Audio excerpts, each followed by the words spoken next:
Praise lord. ప్రభువైన యేసుక్రీస్తు నామములో అందరికీ వందనములు. ఈ దినము దేవుని వాక్యంలో నుంచి నహూము గ్రంథం 1వ అధ్యాయము 5వ వచనం.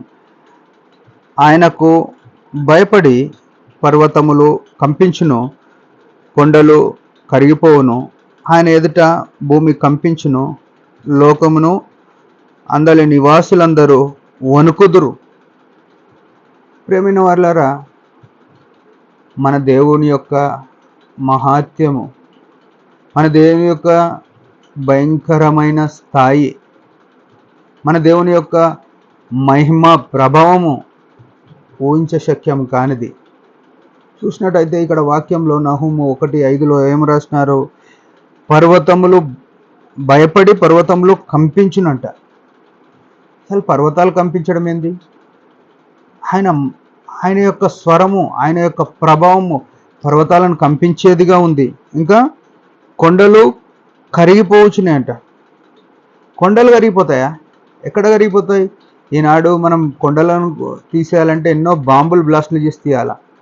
అయితే ఆయన ఎదుట కొండలు కరిగిపోవచ్చున్నాయి. ఇంకా ఆయన ఎదుట భూమి కంపించును అంట.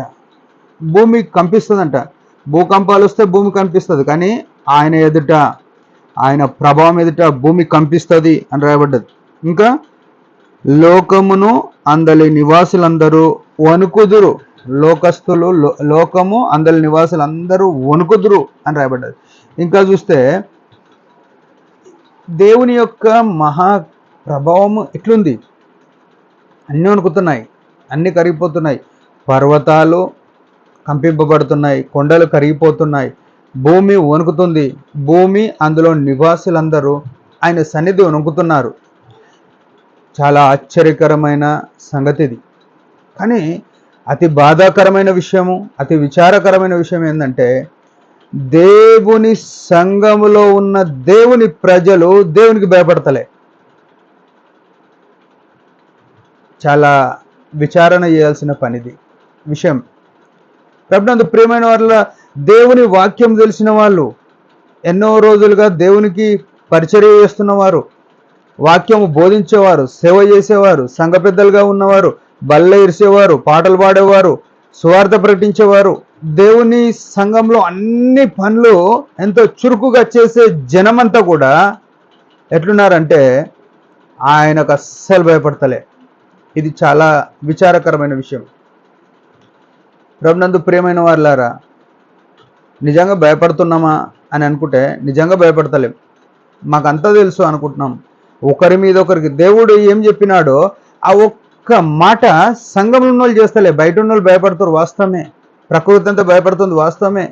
లోకస్తులందరూ వణుకుతారు, వీళ్ళు చర్చిపోతారని, చర్చిలో ఉన్నోళ్ళని లోకమంతా భయపడుతుంది. కానీ దేవుని మందిరంలో ఉన్నోళ్ళు దేవునికి అస్సలు భయపడతలేరు. ఏ విషయంలో భయపడతలేరు అంటే, సంఘాల్లో ఏముంది? అపోస్తుల బోధ, సహవాసం, రొట్టె విరుచుట, ఎడతెగని ప్రార్థన అని రాసుకుంటున్నారు. వాటికి ఎవరు రారు కాబట్టి భయం లేదు. సహోదరులు ఐక్యత కలిగి నివసించుట ఎంత మనోహరము, ఎంత మేలు అని రాయబడ్డది. ఎంత మేలు, ఎంత మనోహరం అని రాయబడ్డది. సహోదరుల మధ్యనే పగలు. అది ఎందుకు? మందిరంలో పనిచేయడానికి. కుళ్ళు కుతంత్రాలు. ఆయన్నే వాక్యం చెప్తాడు, ఆయన్నే పాటలు పాడతాడు, ఆయన్నే పరిచయం చేస్తాడు. ఒకరి మీద ఒకరికి పొసగని జీవితం. ఒక వారం నువ్వు, ఒక వారం నేను అనుకుంటే తప్పులేదు కదా. అట్లా లేకుండా అన్ని ఆయన్నే చేస్తాడా, అన్ని ఆయన్నే చేస్తాడా అని ఇట్లాంటి విభేదాలు. ఇంకా భయంకరమైన విషయం ఏంటంటే, ఏ సంఘంలో ఏమున్నాయో తెలియదు, కానీ నాకు చాలాసార్లు వినబడిన విషయం, ప్రభు మహిమ కొరకు మనం సరి చేసుకొని ఆ పరలోక పట్టణం పోవాలని ఉద్దేశంతో చెప్తున్న మాట ఏంటంటే, కులమియునుంది సంఘంలో.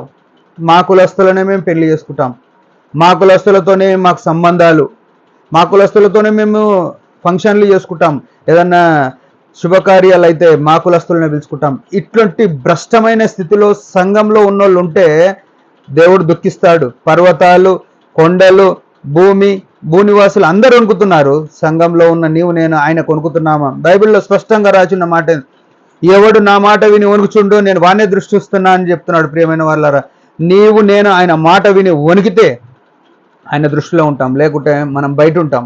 ఆయన దృష్టిలో లేని వాళ్ళం నరకానికి పాత్రలం, ఆయన దృష్టిలో ఉన్నమే నిత్య జీవానికి పాత్రలం అని ఎరిగి ఆయన చిత్తంలో నడుద్దాం. దేవుడి మాటలు దీవించును గాక. చిన్న ప్రార్థన. పరమ తండ్రి యేసు ప్రభు నామములో వందనాలు. మా జీవితంలో కూడా నీకు భయపడి నీ మహిమ కొరకు జీవించిన కృపనీయమని యేసు ప్రభు నామములో ప్రార్థిస్తున్నాం తండ్రి. ఆమేన్. మీరందరి పరిచయం గురించి భారంగా ప్రార్థన చేయండి. Praise the lord.